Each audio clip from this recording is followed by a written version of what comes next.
Hello everyone, I hope so आप सब लोग ठीक होंगे और अपने स्टडी को एंजॉय कर रहे होंगे। आज के इस वीडियो में हम लोकसभा और राज्यसभा के जुड़े तमाम पहलुओं को डिस्कस करेंगे और इसके कंपैरेटिव स्टडी तुलनात्मक अध्ययन करेंगे। ठीक है। कंटेक्स्ट की बात करें ना, तो member of Lok Sabha and Rajya Sabha, basic introduction, structure, term and durations, qualification and disqualifications, work and power, इन तमाम एस्पेक्ट्स पर हम विस्तार से चर्चा करेंगे। देखिए, पार्लियामेंट जो होता है ना, संसद, वो समाज का आईना होता है, क्योंकि यह हर एक ग्रुप, कम्युनिटी और क्षेत्र की आवाज़ होता है। इसलिए इसे टेम्पल ऑफ डेमोक्रेसी यानी लोकतंत्र का मंदिर भी कहते हैं। और इसको ऐसा क्यों कहते हैं? क्योंकि पार्लियामेंट से ही ना डिसीजन मेकिंग से जुड़े कार्य हो, पॉलिसी मेकिंग या रिफॉर्म से जुड़े कार्य हो, सब के सब कहाँ से होते हैं? पार्लियामेंट से ही होते हैं, हमारे संसद से ही होते हैं। पार्लियामेंट जो है ना, वो तीन कंपोनेंट से मिलकर बना होता है: प्रेसिडेंट, लोकसभा एंड राज्यसभा। ठीक है। पार्लियामेंट का ये जो टू हाउस है ना, जिसमें जो पहला हाउस है लोकसभा, यानी कि हाउस ऑफ पीपुल, और इसको हिंदी में ना निम्न सदन, निचला सदन भी कहते हैं। वहीं अगर राज्यसभा की बात करें ना, तो इसको काउंसिल ऑफ स्टेट, और इसको हिंदी में उच्च सदन भी कहते हैं। किसे? राज्यसभा को। लोकसभा और राज्यसभा का जो गठन हुआ था, ये दो जो टू हाउसेस हैं, लोकसभा और राज्यसभा, इनका जो गठन है वो साल 1952 में हुआ था। ठीक है। और इसके जो हिंदी नाम की जो हिंदी नाम को अडॉप्ट किया था, इससे पहले इसको राज्य परिषद और जनता का सदन कहा जाता था। किसे? लोकसभा और राज्यसभा को। कब कहा जाता था? साल 1954 से पहले। 1954 में साल 1954 में इसके लोकसभा और राज्यसभा के नियम को अडॉप्ट किया गया था। ठीक है। ये साल याद रखिएगा। देखिए, 1952 में इन दोनों का गठन हुआ था, और 1954 में इन दोनों के जो हिंदी नियम है, राज्यसभा और लोकसभा, इस नियम को अडॉप्ट किया गया था। ठीक है। कॉन्स्टिट्यूशंस के आर्टिकल 79 की बात करें ना, तो ये क्या कहता है? कॉन्स्टिट्यूशन का आर्टिकल 79 में पार्लियामेंट के बारे में बताया गया है, और इसमें कहा गया है कि यूनियन के लिए एक पार्लियामेंट होगा। ठीक है। जो राष्ट्रपति और लोकसभा और राज्यसभा से मिलकर बनेगा। ठीक है। आर्टिकल 80 यानी कि संविधान का अनुच्छेद 80 के तहत ये राज्यसभा के बारे में बताया गया है। आर्टिकल 80 में राज्यसभा के बारे में बात की गई है। और वहीं आर्टिकल भारत के संविधान के कॉन्स्टिट्यूशन 81 की बात करें, तो ये लोकसभा के इसके स्ट्रक्चर और कंपोनेंट की बात करता है। स्ट्रक्चर की बात करें ना, अगर इसकी संरचना की बात करें, तो जो लोकसभा है ना, उसकी जो मैक्सिमम स्ट्रेंथ है ना, वो 552 है, यानी कि 552 है। लेकिन एट द प्रेजेंट टाइम जो है, इसके मेंबर कितने हैं? 545, 545। और वो किस तरह है, उसको हम डिस्कस करते हैं। देखिए, 545 में ना जो मेंबर है, इसमें से 530 यानी 530 मेंबर जो है ना, वो कहाँ से होंगे? स्टेट से होंगे, राज्यों से होंगे। और इसमें जो 30 मेंबर यानी कि 13 मेंबर जो होंगे, यूनियन टेरिटोरी से होंगे, यानी संघ राज क्षेत्र से होंगे। ठीक है। और इसमें जो 2 मेंबर है ना, वो एंग्लो इंडियन कम्युनिटी के तरफ से होंगे, यानी एंग्लो 2 जो मेंबर है, एंग्लो इंडियन कम्युनिटी के अपॉइंटमेंट होंगे। लेकिन लेकिन 104 कॉन्स्टिट्यूशन अमेंडमेंट के तहत जो ये 2 एंग्लो इंडियन की जो रिजर्वेशंस थी ना पार्लियामेंट में, इसके कंसेप्ट को रिमूव कर दिया गया, यानी हटा दिया गया। कब? किस कॉन्स्टिट्यूशन के अमेंडमेंट के तहत? 104 कॉन्स्टिट्यूशन अमेंडमेंट के तहत ये 2 एंग्लो इंडियन का जो कंसेप्ट था ना हमारे पार्लियामेंट में, खासकर लोकसभा में, कि 2 एंग्लो इंडियन के जो मेंबर, कम्युनिटी के मेंबर थे, उनके लिए सीट रिजर्व हुआ करता था, तो उसको समाप्त कर दिया गया। ठीक है। अब वहीं अगर राज्यसभा की बात करें ना, तो राज्यसभा का जो मिनिमम स्ट्रेंथ है ना, वो 250 है, यानी कि 250 है। एट द प्रेजेंट टाइम जो मेंबर है ना, वो 243 है। यानी अगर 243 मेंबर की बात करें ना, तो इसमें से जो 233 मेंबर है ना, 233 मेंबर वो state plus UT, union territory से है। और इसमें जो 12 मेंबर, देखिए, ये 233 में ना, 243 में 233 जो मेंबर है वो स्टेट और यूटी के होंगे, ठीक है, state plus UT union territory के होंगे। लेकिन 12 मेंबर, 12 मेंबर जो होंगे ना वो प्रेसिडेंट के द्वारा नॉमिनेट किए जाएंगे। ये 12 मेंबर का जो नॉमिनेशन होगा, नॉमिनेट किया जाएगा, ये भारत के राष्ट्रपति के द्वारा ही होगा।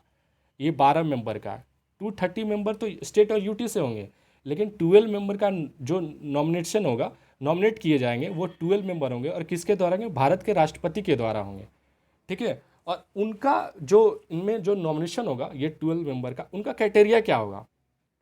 देखिए, वो जो होंगे ना वो साइंस के क्षेत्र से, literature, art and social work क्षेत्र से, यानी समाज सेवा क्षेत्र के विशेष ज्ञान के आधार पर, उसके बेस पे ही इन 12 मेंबरों का जो होगा नॉमिनेशन होगा, उसको अपॉइंट किया जाएगा किसके? भारत के राष्ट्रपति के द्वारा। और ये क्राइटेरिया क्या होगा? वो साइंस के क्षेत्र से होना चाहिए, वो लिटरेचर के क्षेत्र से होना चाहिए, वो आर्ट के क्षेत्र से होना चाहिए और समाज सेवा में उत्कृष्ट काम किए होंगे।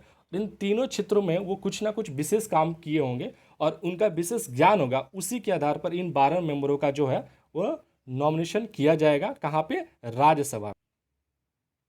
देखिए, जो लोकसभा है ना, हमारा जो लोकसभा है वो, इसको पीछे कर लेते हैं। हमारा जो लोकसभा है वो एक टेम्प्रोरी, मतलब नॉन परमानेंट बॉडी है। अगर इसको सही से कहे ना तो ये एक टेम्प्रोरी हाउस है।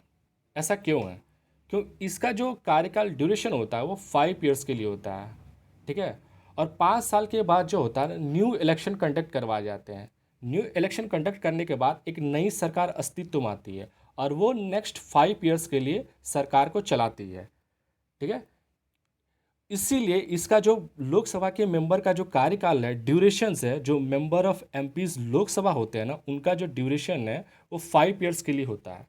वहीं अगर हम राज्यसभा की बात करें ना, तो राज्यसभा एक परमानेंट बॉडी है, ठीक है।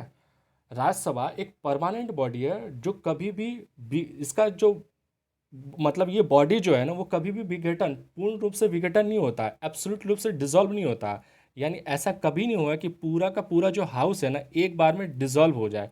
कौन? राज्यसभा। क्योंकि इसके जो हर 2 साल में, प्रत्येक 2 ईयर्स में इसके 1/3 मेंबर जो है ना वो रिटायर करते हैं। और इसी 1/3 के रेशियो के अनुपात में जिस स्टेट में सीटें खाली होंगी, इसी अनुपात में उस सीट को फुल फिल किया जाएगा। कहाँ पे? जिस स्टेट में खाली हो गया। इसका टाइम ड्यूरेशन क्या होगा? 2 ईयर्स। हर 2 साल में, प्रत्येक 2 साल में इसके जो 1/3 मेंबर है वो रिटायर करेंगे और उसी के अनुपात में सीटों का आधार पे उस स्टेट में इलेक्शन होगा। और इनका जो कार्यकाल होगा, यानी कि इनका जो ड्यूरेशन होगा वो 6 ईयर का होगा। लेकिन हमने लोकसभा में क्या देखा था? उनका जो ड्यूरेशन है वो 5 ईयर्स का होता है, ठीक है। अगर आपको लोकसभा में इलेक्शन लड़ना है, इलेक्शन फाइट करना है, तो आपकी एज क्राइटेरिया क्या होगी? वो 25 साल होगी। यानी लोकसभा के मेंबर के लिए चुनाव लड़ने की जो एज क्राइटेरिया लिमिटेशन है वो 25 साल का है। वहीं अगर राज्यसभा की बात करें तो उनकी एज क्राइटेरिया क्या है? 30 साल। यानी राज्यसभा के मेंबर बनने के लिए एज लिमिटेशन जो क्राइटेरिया है वो 30 साल मिनिमम होना ही चाहिए, ठीक है। लोकसभा की बात करें ना, तो लोकसभा में एक स्पीकर, स्पीकर और डिप्टी स्पीकर भी कंसेप्ट है। स्पीकर और डिप्टी स्पीकर का जो इलेक्शन है ना वो लोकसभा के इलेक्टेड मेंबर के बीच से ही किया जाएगा। मतलब लोकसभा में जो मेंबर चुन के आएंगे ना उसी इलेक्टेड मेंबर से ना इन दोनों का इलेक्शन होगा, लोक स्पीकर और डिप्टी स्पीकर का। लेकिन राज्यसभा में ऐसा नहीं है। राज्यसभा में क्या है ना, वाइस प्रेसिडेंट ऑफ इंडिया जो होते हैं ना उसके ex officio chairman of Rajya Sabha होते हैं। मैं फिर से बोलता हूँ, भारत के उपराष्ट्रपति जो होते हैं वो ex officio chairman of Rajya Sabha होते हैं, या राज्यसभा के स्पीकर होते हैं, या सभापति उसको कह लीजिए, राज्यसभा के सभापति होते हैं। लेकिन जो डिप्टी स्पीकर होते हैं ना वो राज्यसभा के इलेक्टेड मेंबर जो होते हैं ना उन्हीं में से इनका सिलेक्शन होता है। किनका? डिप्टी स्पीकर का। डिप्टी स्पीकर का इलेक्शन होता है। लेकिन वाइस प्रेसिडेंट ऑफ इंडिया जो होते हैं वो x official chairman of Rajya Sabha होते हैं, राज्यसभा के सभापति होते हैं। इलेक्शन की बात करें ना, लोकसभा और राज्यसभा के इलेक्शन की बात करें तो लोकसभा क्या होता है? डायरेक्ट इलेक्शन होता है, प्रत्यक्ष रूप से इलेक्शन होता है, ठीक है। मतलब हम और आप जाकर डायरेक्ट पार्टिसिपेट कर सकते हैं लोकसभा के इलेक्शन में। बट ये क्राइटेरिया क्या हुआ, राज्यसभा में नहीं है, आप और हम पार्टिसिपेट नहीं कर सकते राज्यसभा में, क्योंकि इसका जो इलेक्शन होता है इनडायरेक्ट प्रोसेस से होता है। लोकसभा में होता क्या है, लोकसभा में जो चुनाव होते हैं यानी लोगों के द्वारा प्रत्यक्ष निर्वाचन पद्धति के हिसाब से होते हैं, और इसके लिए क्या होता है ना, इसमें एक टेरिटोरियल कॉन्स्टिट्यूंसी में बांटा गया है पूरे लोकसभा के क्षेत्र को। इसके तहत लोकसभा में सीटों का जो आवंटन है वो प्रत्येक राज्य के उसी इसी तरह से किया जाएगा कि सीटों का जो संख्या है, माने स्थानों का जो संख्या है, वो उसके सीटों की संख्या के उस स्टेट के पॉपुलेशन के रेशियो के हिसाब से हो, और ये इस तरह से हो कि करीब करीब हर स्टेट के एक जैसा हो। अगर इसको सरल भाषा में समझे ना, तो आपके स्टेट का पॉपुलेशन ही डिसाइड करेगा कि आपके स्टेट में जो लोकसभा की जो सीटें हैं ना वो कितने हुई, ठीक है, उसी रेशियो में ही होगा। लेकिन ऐसा नहीं हुआ कि किसी स्टेट में ज़्यादा किसी कम में होगा, ठीक है। ये कुछ क्राइटेरिया में छूट भी है, लेकिन ये इसको इस तरह से इस पैमाने पे ढाला जाएगा ना कि करीब करीब हर स्टेट के लिए नहीं ये रेशियो फिट बैठे, ठीक है। यानी पॉपुलेशन के आधार पर ही उस स्थिति में उस स्टेट के लिए जो लोकसभा के मेंबर का ना जो सीट है वो आवंटित की जाएगी, ठीक है। लेकिन राज्यसभा में क्या है, राज्यसभा में क्या है ना कि हम और आप राज्यसभा के मेंबर का जो है ना इलेक्शन में पार्टिसिपेट नहीं कर सकते। क्यों नहीं कर सकते, मैं बताता हूँ। देखिए, हम लोग अब जिस स्टेट में रहते हैं ना, वहाँ पे जो असेंबली इलेक्शन होता है ना उसमें हम पार्टिसिपेट करते हैं, और किसको चुनते हैं, MLA, member of legislative assembly के मेंबर को चुनते हैं, ठीक है। वो MLA जो क्या है वो राज्यसभा के मेंबर को चुनते हैं, ठीक है। हम चुनते हैं MLA को, किस स्टेट में जिस रहते हैं उस स्टेट में MLA को चुनते हैं। यानी विधानसभा का जो इलेक्शन होता है उसमें किसके लिए चुनाव होता है, MLA के लिए होता है, ठीक है। मेंबर ऑफ लेजिस्लेटिव असेंबली के मेंबर के लिए चुनाव होता है, और ये MLA क्या करते हैं, ये चुनाव करते हैं राज्यसभा के मेंबर के लिए। लेकिन इसमें एक और बात है, जो MLC होते हैं ना, अगर मान लीजिए किसी भी स्टेट में दो सदन है, मेंबर ऑफ लेजिस्लेटिव असेंबली और मेंबर ऑफ लेजिस्लेटिव काउंसिल, तो जिस स्टेट में मेंबर ऑफ लेजिस्लेटिव काउंसिल है ना, MLC जो है वो पार्टिसिपेट नहीं करते हैं, कहाँ पे, राज्यसभा के मेंबर जो चुने जाते हैं उसमें, ठीक है। अब एक और कंसेप्ट है कि लोकसभा के इलेक्शन के लिए ना first pass the post system का इस्तेमाल किया जाता है, और वहीं राज्यसभा के लिए प्रोपोर्शनल रिप्रेजेंटेशन सिस्टम का यूज किया जाता है, इस मेथड का यूज़ किया जाता है, ठीक है। ये first pass the post system क्या है, देखिए, ये जीत की एक मतलब प्रणाली है। इसमें बहुमत के आधार पर विनर डिक्लेयर किया जाता है। यानी अगर किसी कॉन्स्टिट्यूंसी में 1 2 3 4 A B C D 4 candidate हैं, इन चारों में से सबसे ज़्यादा वोट जिसको मिलेगा बहुमत के आधार पर उसको विनर डिक्लेयर कर दिया जाएगा। लेकिन ये प्रोपोर्शनल रिप्रेजेंटेशन सिस्टम है ना, ये उस तरह का नहीं है, ये थोड़ा अलग है। देखिए, इन दोनों के बारे में ना first pass the post system और प्रोपोर्शनल रिप्रेजेंटेटिव सिस्टम में ना मैंने सेपरेट से इनके ऊपर वीडियो बनाया है और डिटेल से डिस्कस किया। आप हमारे प्लेलिस्ट में जाकर इसको देख सकते हैं। क्यों, क्योंकि इस बार एक बार अगर आप इसको देख लेंगे ना तो इसके कंसेप्ट क्लियर हो जाएगा कि प्रोपोर्शनल रिप्रेजेंटेटिव सिस्टम में किन किन तरह के तहत इलेक्शन होता है, और first pass the post system के तहत किस किस का इलेक्शन होता है, और कैसे ये प्रणाली होती है। क्योंकि मैं अगर यहाँ तो मुझे पूरी टॉपिक क्लियर करना है, और उस वीडियो में मैं सेपरेटली इन दोनों के बारे में बात कर किया हूँ, ठीक है। आगे चलते हैं। क्वालिफिकेशन की बात करें तो जो लोकसभा और राज्यसभा के मेंबर होते हैं ना उनकी कुछ क्वालिफिकेशन भी होती है चुने जाने के लिए। क्वालिफिकेशन नंबर 1, लोकसभा के लिए क्या वो क्राइटेरिया है, वो 25 साल के लिए एज होना चाहिए। और वहीं राज्यसभा के लिए क्या एज मतलब क्वालिफिकेशन क्राइटेरिया है, वो 30 साल का एज क्राइटेरिया होना चाहिए, ठीक है। ये क्राइटेरिया नंबर 1 है। दूसरा क्या है, इन दोनों को सिटीजन ऑफ इंडिया होना चाहिए, यानी इनको भारत का नागरिक होना चाहिए, ठीक है। ये दो मेजर क्राइटेरिया है, क्वालिफिकेशन है लोकसभा राज्यसभा के लिए। एज लिमिट 25 साल इसके लिए और 30 साल राज्यसभा के लिए। दोनों को सिटीजन ऑफ इंडिया, भारत का नागरिक होना चाहिए। इसके अलावा, ठीक है, पार्लियामेंट द्वारा बनाए गए जो लॉ है ना, पार्लियामेंट द्वारा बनाए गए जो कानून होगा उसके अधीन भी उनकी अर्हता होनी चाहिए। यानी कि वो जो लॉ बनाया होगा और भी जो क्वालिफिकेशन किए उसको भी वो फुलफिल, उस क्राइटेरिया को भी फुलफिल कर रहे होंगे इन दोनों के मेंबर बनने के लिए। वहीं अगर डिसक्वालिफिकेशंस की बात करें, मतलब हटाने का भी तो कोई आधार होगा ना, तो डिसक्वालिफिकेशंस में है कि वो दिवालिया घोषित हो गए हों या मानसिक रूप से जो अस्वस्थ घोषित कर दिए होंगे। इसके अलावा भारत और स्टेट यानी कि सेंटर में या स्टेट में किसी भी जगह ऑफिस ऑफ प्रॉफिट के पद पर यानी कि लाभ के पद पर बैठे हो, उस क्राइटेरिया में भी इनको डिस्क्वालिफिकेशंस का आधार बनता है। इसके अलावा पीपल ऑफ रिप्रेजेंटेशन एक्ट 1951 के तहत बनाए गए जो रूल और लॉ है ना, उसके मापदंडों पर अगर वो खरा नहीं उतरते हो, तब भी डिस्क्वालिफिकेशंस का ग्राउंड बनता है। ठीक है। अब बात आई वैकेंट्स ऑफ सीट्स, यानी जो सीट जो खाली होता है उनका क्या क्या आधार होता है। देखिए इनकी जो कुछ है, कुछ सिचुएशन में पार्लियामेंट मेंबर के जो सीट्स हैं ना वो वैकेंट रिक्त किए जाते हैं, और वो कब होता है। फर्स्ट है डबल मेंबरशिप, यानी कि a person can not be A member both house of parliament at the same time, यानी कोई भी व्यक्ति एक समय में सदन के दोनों सदनों का यानी लोकसभा और राज्यसभा दोनों सदनों का मेंबर एक साथ नहीं हो सकता है। ठीक है। यदि कोई पर्सन दोनों सदनों का मेंबर चुन लिया जाता है, लोकसभा का भी मेंबर चुन लिया जाए और राज्यसभा का भी मेंबर अगर चुन लिया जाता है, तो उसको 10 डेज के अंदर 10 दिनों के अंदर ये बताना होगा कि वो किस सदन का मेंबर रहना चाहता है और किसका नहीं रहना चाहता है। 10 डेज के अंदर ही उसको बताना होगा। ठीक है। नेक्स्ट क्या है, अगर कोई व्यक्ति एक ही हाउस में दो जगहों से वो मतलब सेलेक्ट चुन लिया जाता हूँ, ये ज़्यादातर क्या होता है लोकसभा में होता है। आपने देखा होगा किसी जगह कि कोई जो कैंडिडेट है वो दो कॉन्स्टिट्यूंसी से अपना इलेक्शन लड़ रहा है, तो उसमें वो चीज़ें ना लोकसभा में देखी जाती है। इसलिए वो एक इसमें एक पॉइंट है कि अगर कोई व्यक्ति एक ही हाउस में दो सीटों पर चुन लिया जाता हो, तो उसे अपनी मर्जी से किसी भी एक सीट को ना खाली करना होगा।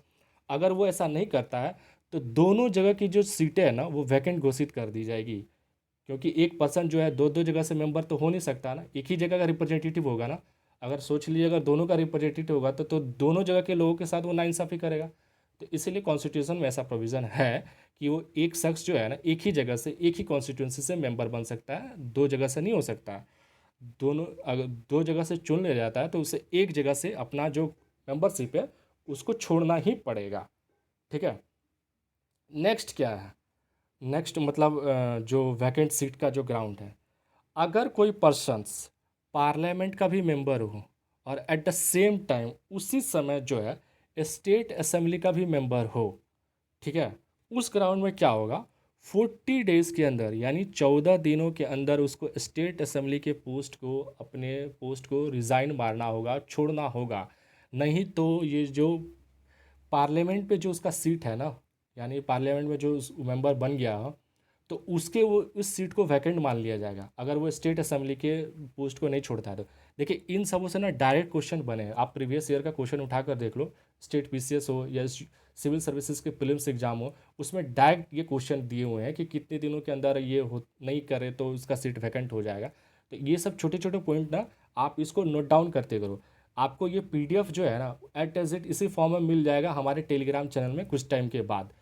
लेकिन आपको जो ये पीडीएफ है उसको नोट डाउन नहीं करना, जो मैं बोल रहा हूँ एक्स्ट्रा एडिशनल जो पॉइंट्स है उसको आप पॉइंट करो। पीडीएफ तो आपको हूबहू कुछ टाइम के बाद मतलब वीडियो अपलोड होने के कुछ समय के बाद ही आपको हमारे टेलीग्राम चैनल से मिल जाएगा, उसके लिए आप टेंशन मत लो। आप बस ध्यान दो कि जो बातें एडिशनल बातें जो मैं मतलब बता रहा हूँ वो आप उसको नोट डाउन करो, क्योंकि उससे डायरेक्ट क्वेश्चन बनते हैं। ठीक है। ठीक है, कितना दिन के था, 14 डेज के अंदर उसको छोड़ना था स्टेट असेंबली के, नहीं तो वो पार्लियामेंट का जो सीट है उसका वैकेंट हो जाएगा। इसके अलावा और एक ग्राउंड है। ठीक है, ये सबसे ज़्यादा ये इंपॉर्टेंट, ये तो इसके ऊपर कई बार क्वेश्चन किए हैं।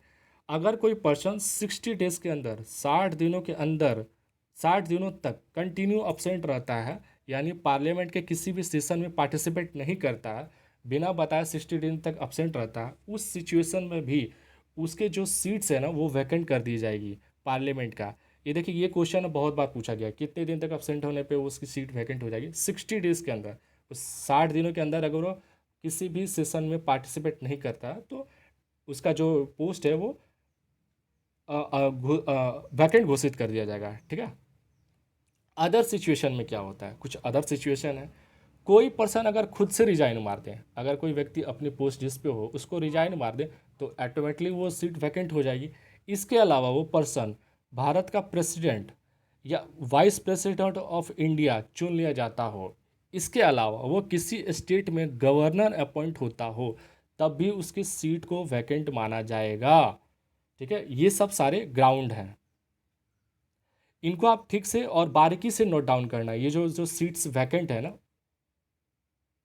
पार्लियामेंट में, नेक्स्ट टॉपिक, पार्लियामेंट के मेंबर जो होते हैं ना उनको अपने सेशन, किसी भी सेशन में पार्टिसिपेट करने से पहले ना एक ओथ लेना होता है, शपथ लेना होता है। किसी भी मेंबर को शपथ लेना होता है, उसके बाद ही वो किसी भी सेशन में पार्टिसिपेट कर पाएंगे। अगर वो बिना ओथ लिए किसी सेशन में पार्टिसिपेट करते हैं तो उनके ऊपर दंड लगाने का भी प्रावधान है। इसलिए सबसे पहले अगर वो मेंबर इलेक्ट हो जाते हैं तो उनको अपने मेंबरशिप के लिए क्या करना होगा, ओथ लेना होगा। ठीक है,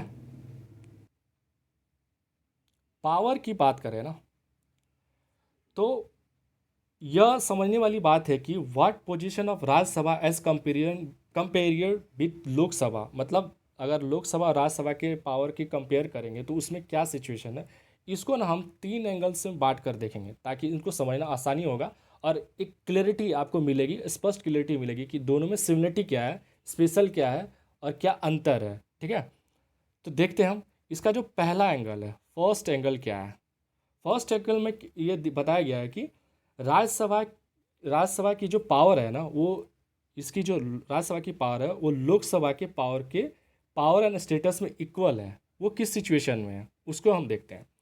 पहला है ऑर्डिनरी बिल जो होता है ना, यानी साधारण विधेयक जो होता है, और कॉन्स्टिट्यूशन अमेंडमेंट बिल, इन दोनों को इंट्रोड्यूस करने, ठीक है, और पास करने में इन दोनों की इंपॉर्टेंट रोल होता है, इक्वल रोल होता है, इसमें कोई डिस्क्रिमिनेशन नहीं। ठीक है, किसमें किसमें, ऑर्डिनरी बिल यानी साधारण बिल हो और कॉन्स्टिट्यूशन अमेंडमेंट बिल हो, उन दोनों को इंट्रोड्यूस करने और पास करने में राज्यसभा और लोकसभा की जो शक्तियाँ है करीब करीब बराबर ही होती है।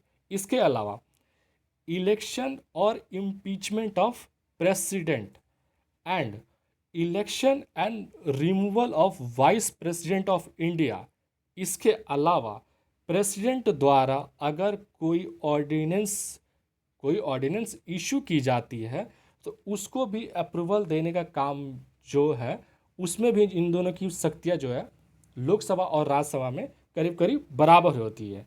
इसके अलावा कुछ और पॉइंट्स हैं।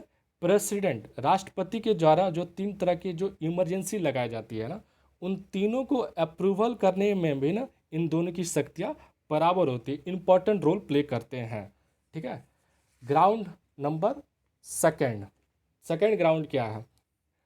सेकंड ग्राउंड में देखिए कि अनइक्वल कैसे है लोकसभा और राज्यसभा का पावर ऑफ स्टेटस, ये किस सिचुएशन में है। पहले में देखा हमने इक्वल कैसे है, सेकंड में देखते हैं हम, सेकंड एंगल में देखते हैं कि अनइक्वल कैसे है लोकसभा और राज्यसभा का पावर और स्टेटस में इनका क्या अनइक्वलिटी है। फर्स्ट में है money bill. Money bill can be introduce only Lok Sabha not in Rajya Sabha, ये सबसे बड़ा मतलब अनइक्वलिटी है। ठीक है, इसके अलावा मनी बिल, कोई भी बिल जो है वो मनी बिल है या नहीं है, इससे बताने का जो लास्ट और फाइनल पावर होता है ना वो लोकसभा के स्पीकर के पास होता है। ठीक है, इसमें राज्यसभा का कोई रोल नहीं होता है। यहाँ भी देखा गया है कि लोकसभा जो है थोड़ा सा राज्यसभा के कंपैरिजन में ज़्यादा सुपीरियर है, ज़्यादा पावरफुल है। इसके अलावा फाइनेंस बिल जो होता है ना, ठीक है, फाइनेंस बिल उसको भी इंट्रोड्यूस जो है ना लोकसभा में ही किया जाता है। फाइनेंस बिल को इंट्रोड्यूस जो है लोकसभा में किया जाता है, लेकिन यहाँ पे जो पास करने का जो टाइम आता है ना इसमें राज्यसभा और लोकसभा की इक्वल पावर है। ठीक है, नेक्स्ट हमारा जो पॉइंट है वो है ज्वाइंट सिटिंग। ज्वाइंट सिटिंग जब पार्लियामेंट का होता है ना तो उसको बुलाने का काम कौन करता है, उसको ज्वाइंट सिटिंग जब होता है ना लोकसभा और राज्यसभा तो उसको बुलाने का काम प्रेसिडेंट, भारत के राष्ट्रपति करते हैं। देखिए इससे भी बहुत सारे क्वेश्चन आए हुए हैं कि जो पार्लियामेंट का ज्वाइंट सिटिंग हो उसको बुलाता कौन है, भारत का प्रेसिडेंट, राष्ट्रपति को बुलाता है। लेकिन उस ज्वाइंट सिटिंग को चेयर कौन करता है, वो लोकसभा के स्पीकर करते हैं। बुलाते प्रेसिडेंट है लेकिन जो चेयर उनको, उनका जो अध्यक्षता होता है वो लोकसभा के स्पीकर के द्वारा ही होता है। यहाँ भी देखा गया है कि लोकसभा की जो पावर है ना थोड़ा सा राज्यसभा से कंपेरिजन में ज़्यादा है। इसके अलावा राज्यसभा जो है ना, ठीक है, Rajya Sabha can not remove the council of minister by pass a no confidence motions no confidence motion pass कर करे ना राज्यसभा जो है ना काउंसिल ऑफ मिनिस्टर को नहीं हटा सकता, क्योंकि जो काउंसिल ऑफ मिनिस्टर है ना वो लोकसभा के प्रति रिस्पॉन्सिबल है, ना कि राज्यसभा के प्रति। ठीक है। इसके अलावा जो बजट है ना, Rajya Sabha can only discuss the budget but can not vote on demand for grant. मतलब जो है राज्यसभा जो है ना बजट के ऊपर सिर्फ बहस कर सकती है, चर्चा कर सकते हैं, ठीक है, लेकिन जो डिमांड फॉर ग्रांट है ना उसके ऊपर वोट नहीं डाल सकता कौन, राज्यसभा। अब बात करते हैं इसके थर्ड एंगल की। ठीक है, तीसरा एंगल में बात करते हैं कि कुछ स्पेशल पावर है किसके पास, राज्यसभा के पास। वो क्या है? स्पेशल पावर में जो पहला पावर है, फर्स्ट पावर है कि देखिए आप सभी को पता होगा कि 3 तरह के लिस्ट होते हैं, state list, centre and concurrent list. ठीक है। स्टेट लिस्ट पे जो स्टेट लिस्ट के सब्जेक्ट पे जो कानून बनाने का अधिकार राज्यों के पास है, सेंटर लिस्ट पे जो कानून बनाने का अधिकार केंद्र को है, और कॉन्करेंट लिस्ट पे जो कानून बनाने का अधिकार सेंटर और स्टेट दोनों के पास है। ठीक है, इन दोनों के पास है। यहाँ पर बात क्या हो रही है, यहाँ पे बात हो रही है कि स्टेट सब्जेक्ट के जो लिस्ट है उसमें आर्टिकल 249 के तहत स्टेट लिस्ट पर कानून बनाने का अधिकार जो है वो राज्यसभा के पास है। ये स्पेशल पावर नंबर 1 था। सेकंड पावर क्या, ऑल इंडिया सर्विसेज। देखिए आप सभी को पता है कि जो ऑल इंडिया सर्विसेज होते हैं वो आईएएस होते हैं, जिसके लिए आप लोग तैयारी कर रहे होंगे, IPS Indian police services, IAS Indian administrative services, IFS Indian foreign services and forest services. ठीक है, ये जो है ऑल इंडिया सर्विसेज है। यहाँ पे बात कही गई है पावर नंबर 2 राज्यसभा का कि जो भी मतलब कोई न्यू ऑल इंडिया अगर सर्विस बनाना हो ना तो ये इसको बनाने का जो पावर है ना वो राज्यसभा के पास है। राज्यसभा ही ऑल इंडिया सर्विस बनाने का जो शुरुआती कार्य है वो करता है। उसके लिए पावर किसको दिया गया है, राज्यसभा को दिया गया है। ठीक है। पावर नंबर 3 स्पेशल पावर की बात हो रही है, किसकी, राज्यसभा की। Power number 3 vice president of India, यानी भारत के राष्ट्रपति को हटाने का जो प्रक्रिया है, जो प्रोसेस है, उसकी शुरुआत कहाँ होती है, वो राज्यसभा में ही होती है। ठीक है। पावर नंबर 4 स्पेशल पावर की बात हो रही है। देखिए प्रेसिडेंट के द्वारा जब इमरजेंसी लगाई जाती है ना, चाहे नेशनल इमरजेंसी हो, ठीक है, या प्रेसिडेंट रूल हो, या फाइनेंशियल इमरजेंसी हो, ठीक है, ये 3 तरह की जगह इमरजेंसी इसमें से किसी तरह का कोई लगाया जाता है, इम्पोज किया जाता है कहीं, तो उसमें अगर देखा जाता है, अगर राज्यसभा जिस समय प्रेसिडेंट के द्वारा ये लगाया जा रहा है, अगर उस समय लोकसभा डिसॉल्व हो गया हो, विघटन हो गया हो, मतलब लोकसभा उस समय लोकसभा का विघटन हो गया हो, डिसॉल्व हो गया हो, तो उस समय इस इमरजेंसी को अप्रूवल देने का जो कार्य होता है ना, उसकी पावर होती है वो राज्यसभा के पास होती है, क्योंकि लोकसभा तो है नहीं, लोकसभा का विघटन हो गया है, तो अप्रूवल देने का काम कौन करेगा, राज्यसभा करेगा। ये जो 4 मेन स्पेशल पावर है ना, ये थोड़ा सा स्पेशल पावर दिया गया है राज्यसभा को कंपैरिजन लोकसभा, क्योंकि ज़्यादा पावर तो हमने देखा कि लोकसभा और राज्यसभा के पास है। फ्रेंड इस प्रकार हमने ना लोकसभा और राज्यसभा के जो स्पेशल पावर थे ना वो हमने हर एक डायमेंशन को डिस्कस किया और इसके फैक्ट्स एंड फिगर को अच्छे तरीके से समझा। फ्रेंड्स अगर आपको ये वीडियो पसंद आया हो तो यार इसको लाइक भी कर दिया करो और सब्सक्राइब भी कर दिया करो, क्योंकि आपका जो सब्सक्रिप्शन है ना हमारी मोटिवेशन है। तो आप प्लीज़ हमारी मोटिवेशन को बढ़ाए रखना, क्योंकि आपकी जो सब्सक्रिप्शन है हमारा बूस्टर की तरह काम करता है। तो please subscribe, like and share, और इसके बेल आइकन बटन को दबाना ना भूलें। और हाँ, आप हमारे एकेडमी फॉर जनरल स्टडी के फेसबुक पेज और टेलीग्राम से भी जुड़ सकते हैं, जहाँ पे आपको जीएस के, ठीक है, जीएस और करंट अफेयर के नोट्स को शेयर किया जाता है, इंपॉर्टेंट आर्टिकल को भी शेयर किया जाता है। आप एक बार विजिट करके देखना, बहुत सारे करंट अफेयर्स के और जीएस के नोट्स और आर्टिकल वहाँ पे शेयर किए जाते हैं। उन सबों का पीडीएफ आपको जो है ना, पीडीएफ वो हमारे टेलीग्राम चैनल पे मिल जाएगा, इंक्लूडिंग वीडियो का पीडीएफ आपको हमारे टेलीग्राम चैनल से मिल जाएगा। तो आप इसको ज्वाइन कर सकते हैं, जिसका लिंक आपको डिस्क्रिप्शन बॉक्स में मिल जाएगा। Thank you.